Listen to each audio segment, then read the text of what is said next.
Hello, Aubrey. What is one word you would use to describe your personality?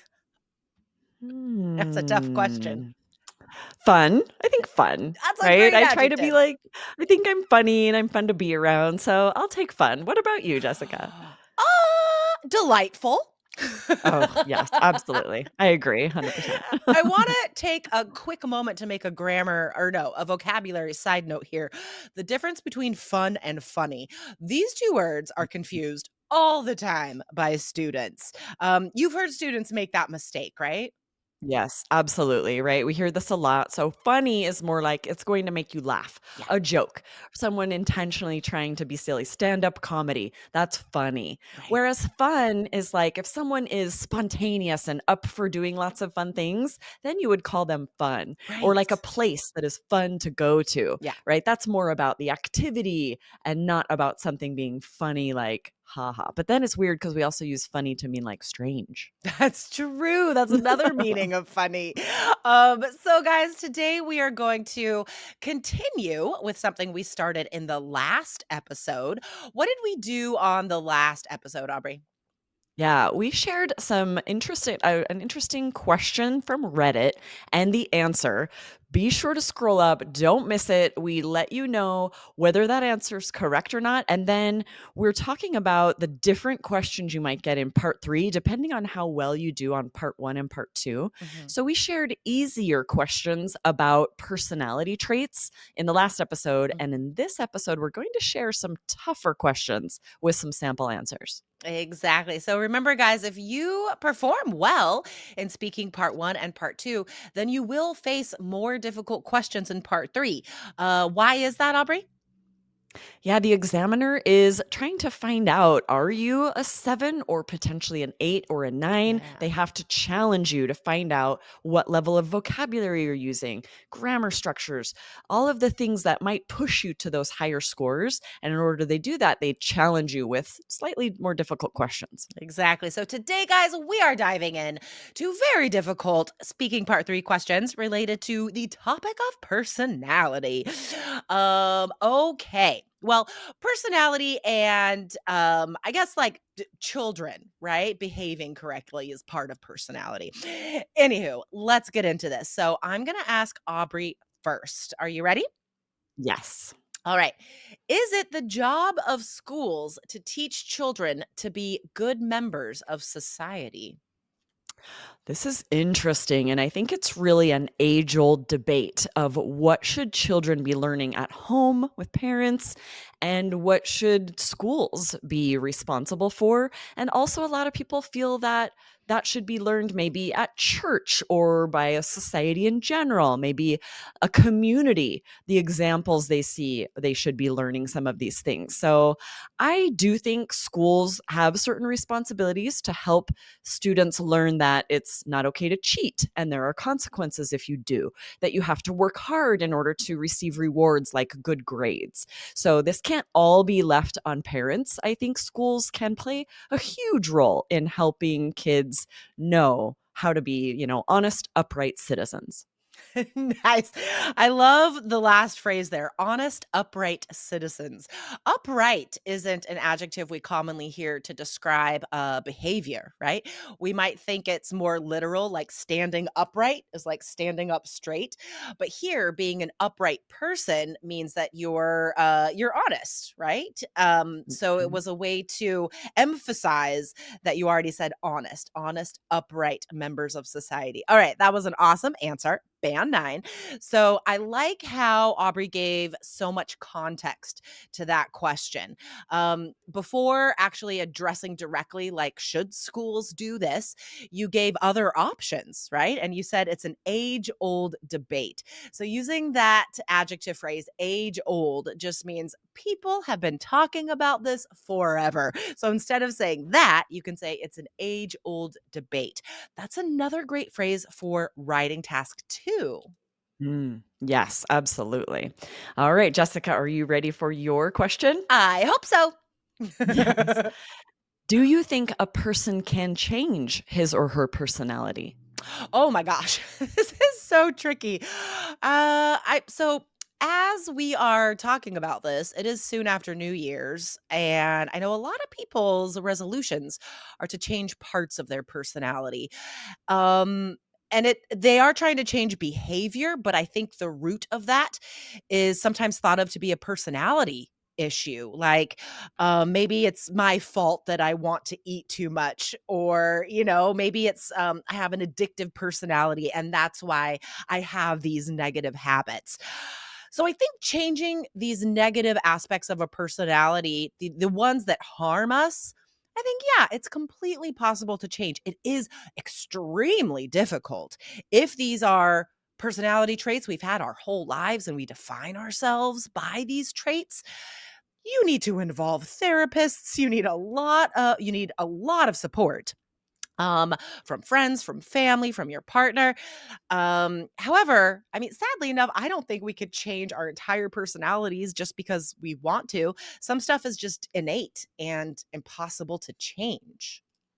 Nice. Fantastic answer. So much great vocabulary here. Notice how the more specific Jessica gets, the more detail she's able to share, the more interesting vocabulary comes up. So that is, we've shared this strategy before. Don't stay general, get specific, right? So I love that you got into the specifics of resolutions for people when we're thinking about changing habits, and then saying the root of that is, and getting into personality, right? If we're wanting to share these habits, I love this chunk. The root of that is, we've also shared on the podcast, the crux of that is, so you're Mm. kind of saying like the main part of it. These are a few different band 9 phrases to say that. And then I love this when you're sharing an example. Don't say, for example, all the time, like multiple times. There are so many ways to do this. And Jessica used a really native, natural one where you say, maybe it's, and then you share a few different examples. Maybe it's this, maybe it's that. And so you don't, there are lots of ways to introduce examples. This one's a little more casual, but also great for part 3 because it's still, as long as you're answering the question, you're sharing personal examples, it all is perfect, right? Totally. And then I wanted to share one more thing that you did that I loved when you said, it's all about how we define ourselves. And you started giving examples of things that might need to be done in order to change personality. You're talking about how difficult it would be. And then you're using all this great vocabulary. Maybe it's therapy or therapists, right? And then a great linking phrase to say, sadly enough, right? We'll often hear students say, unfortunately, but I Mm. don't hear this chunk very often. Sadly enough. And then it's introducing something that is unfortunate. Yeah, unfortunately, we do need a number of phrases to introduce also negative aspects, right? Because you're Yep. not only talking about positive things on IELTS, you need a range of filler phrases and linking words to introduce both positive and negative ideas. Absolutely. All right, Aubrey, are you ready? This is a good question. Are you ready? Yes, I am ready. All right. I hope. In general, do you think men and women have different personality types? Wow, that is tricky. I think when people talk about the difference in genders, more often they focus on behaviors. And I haven't thought that much about how much that stems from personality, from the characteristics that determine those behaviors. But based on some of the stereotypes and generalizations we make about different behaviors, I think this is generally accepted as true. I think I agree that men and women have, in general, different personality types. Now, it's part of it is, that old debate of nature versus nurture. A person who is raised with all sisters might have a more similar personality type as the average woman, but in general, I think yes. That's a that's a tough question. It's really tough. I think that was not a bad 9 answer. I think it was a great answer. One I phrase know. that we could take away from that, guys, that you can apply to so many IELTS questions in speaking part 3 and writing task 2, this idea of nature versus nurture. Mm. Wow, you could use this in describing so many IELTS topics. in problem solution essays, in advantage disadvantage essays, right? What is nature versus nurture? Yeah, so this is the idea that someone's nature is intrinsic in them. They're born with certain characteristics that aren't affected by how they're raised or what family or culture they're born into, whereas nurture is all about that, right? Their way they're raised, how their parents treat them, the culture they live in Mhm. nurtures them into the person they become. Yes, yes. Nature is innate, right? That's another word that we've used today. Innate just means it's something you're born with. So that's a very band nine adjective right there. A couple things that I want to point out from Aubrey's answer. She said stems from, which is a synonym for comes from, right? Stems from is definitely higher level, but it's easy to use. It just means comes from, right?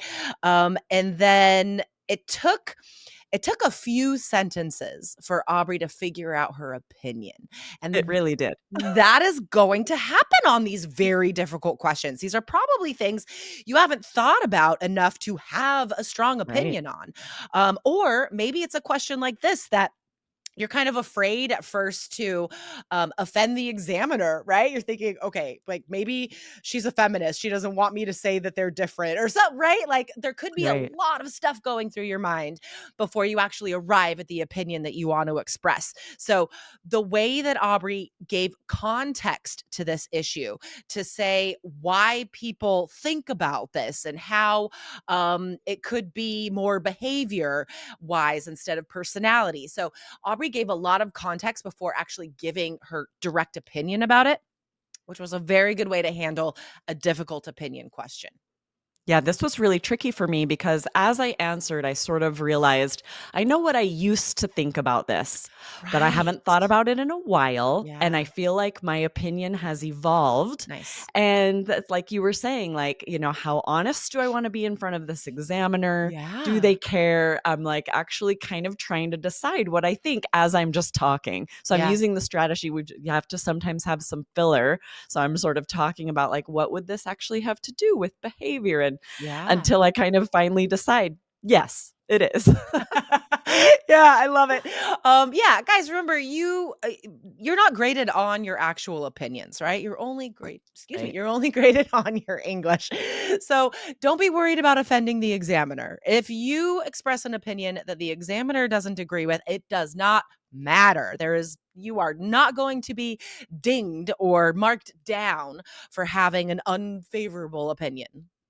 Yeah, such a good point, and it can trip you up, right? I'm here thinking about, like, all of you listeners, the audience, and often with something like this where your opinion might change over time, Mhm.